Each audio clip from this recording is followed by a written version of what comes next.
Hi, I'm Mr. Loomis. Welcome back for our fourth and final lesson of this unit about the Gilded Age. So far, we've talked about the great industrialists and their workers. This lesson is about people in government, especially Theodore Roosevelt and the presidents who came after him, and how they tried to balance the power of the workers and the business owners. Let's start off by reviewing our topics.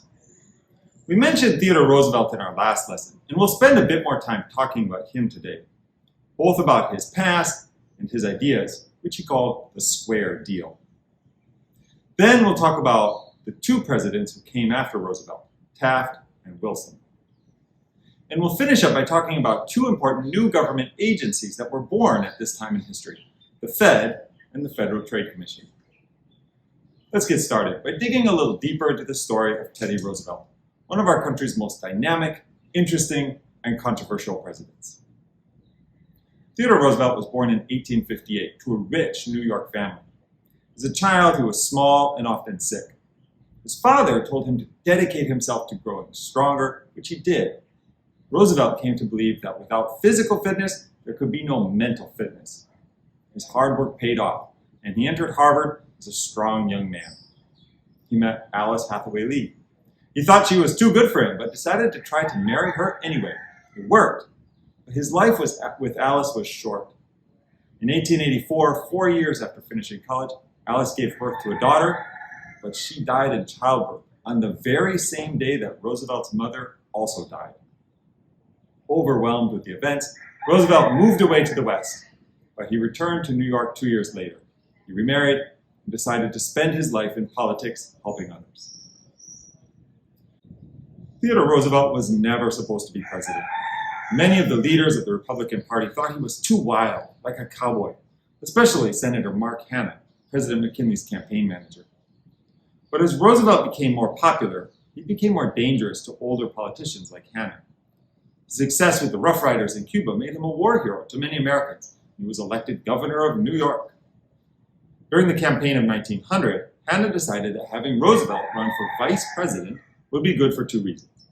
First, his popularity would help President McKinley win re-election. Second, giving Roosevelt the job of vice president would make him go away, since the Constitution gives very little power to the vice president. Vice presidents had mostly gone on to the White House only if the sitting president died in office. The last vice president elected on his own had been Martin Van Buren in 1837. Many older Republicans thought Roosevelt could do less damage as vice president than as governor of New York. McKinley and Roosevelt won the election, and all was going according to plan until McKinley was shot and killed in September of 1901. There had never been a president like him. At only 42 years old, Roosevelt was the youngest president ever. Everyone could feel his energy, and the whole country was excited about their new leader. Soon it was clear that a new type of president was in town. Since Lincoln's death in 1865, Congress had been running the government, and business leaders had been controlling Congress. Roosevelt was angry about this. Although he came from a rich family, he thought that no one, no matter how rich and powerful, should control the people who had been elected to serve in the government. Also, Roosevelt thought that if nothing was done to stop workers from being treated badly, a violent riot would sweep the country. Roosevelt did not like socialism. He thought that capitalism was best, and that it could be saved with a little control and common sense. Within months, he began to use his new power to make changes. Roosevelt also changed the job of president in other ways. He never went anywhere without his photographer. He wanted Americans to see a tough leader who wasn't afraid to get his hands dirty. He became the first president to travel out of the country while in office, and the first to win a Nobel Prize. Roosevelt knew that if politicians did not want change, he would have to take his case to the people directly. He traveled often and spoke with confidence and excitement. Americans were ready for leadership, and Roosevelt became a popular political hero. People sold paintings and prints of him, and even a film was made to show him as a fairy tale hero. The White House was finally back in business. Teddy Roosevelt was one American who thought a revolution was coming. He thought the rich men were acting in a way that would upset regular people. They always seemed to be looking for ways to get more money, which usually meant everyone else had to pay more when they went shopping and got less when they went to work. Even though Roosevelt was also powerful and rich, he spoke up about what he thought the rich were doing wrong. He had two main ideas. First, Roosevelt said that if the rich continued to act the same way as they had before, it would lead to violent protests and could ruin all of America. Second, Roosevelt said that the captains of industry acted like they were better than the elected government. Now that he was president, Roosevelt decided to do something about these problems. Roosevelt used the Sherman Antitrust Act, passed by Congress in 1890. This law said that any sort of business that was in restraint of trade was against the law. For the first 12 years, the Sherman Antitrust Act had not been used against monopolies or the captains of industry. Judges had always sided with business owners when anyone tried to use the law to break up their businesses. Actually, the law had been used against labor unions instead of against monopolies. Roosevelt knew that he didn't need a new law. What he needed was different judges. He was patient. When he thought there was a judge who might support his ideas, he went into action. J. Pierpont Morgan was the first trust giant that Roosevelt went after. Morgan owned a railroad company called Northern Securities. Along with railroad owners James J. Hill and E.H. Harriman, Morgan had control over most of the railroad lines in the northern United States. On February 19, 1902, Roosevelt took the Northern Securities Company to court, accusing it of being an illegal monopoly in restraint of trade, because people who lived in the area the railroad served had no other choices. 4 days later, J.P. Morgan went to the White House to meet Roosevelt. The president told Morgan there would be no deal between them and the problem would be solved by the courts. Morgan asked if his other businesses would be in danger too. Roosevelt told him only the ones that had done anything wrong would be taken away. This was Roosevelt's main idea.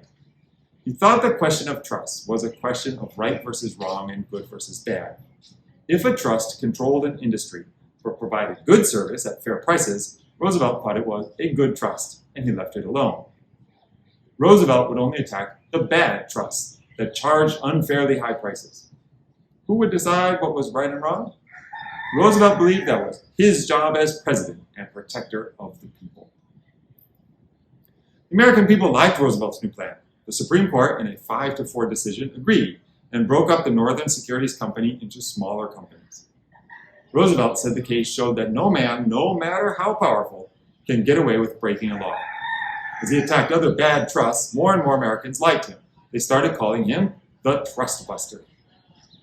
In 1908, Roosevelt decided that he was done being president and he would not run again for re-election.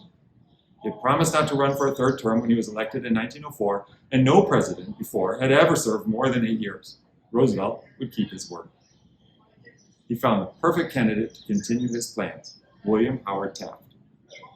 Taft had been a friend of Roosevelt, and with Roosevelt's help, Taft got the Republican nomination and easily won the election to become president. After leaving the White House, Roosevelt traveled around the world for an adventure. Taft was left to make his own mark on America. But Taft did not have the political skill that Roosevelt had to keep both the progressives and conservatives of his party happy. He ended up making both groups mad. Even though Taft signed laws that conservatives liked, he also supported some things that the progressives wanted also. For example, he broke up twice as many trusts in one term as Roosevelt had broken in his two. Taft gave government workers an 8-hour day and supported the 16th Amendment to the Constitution, which gave Congress the power to collect federal income taxes.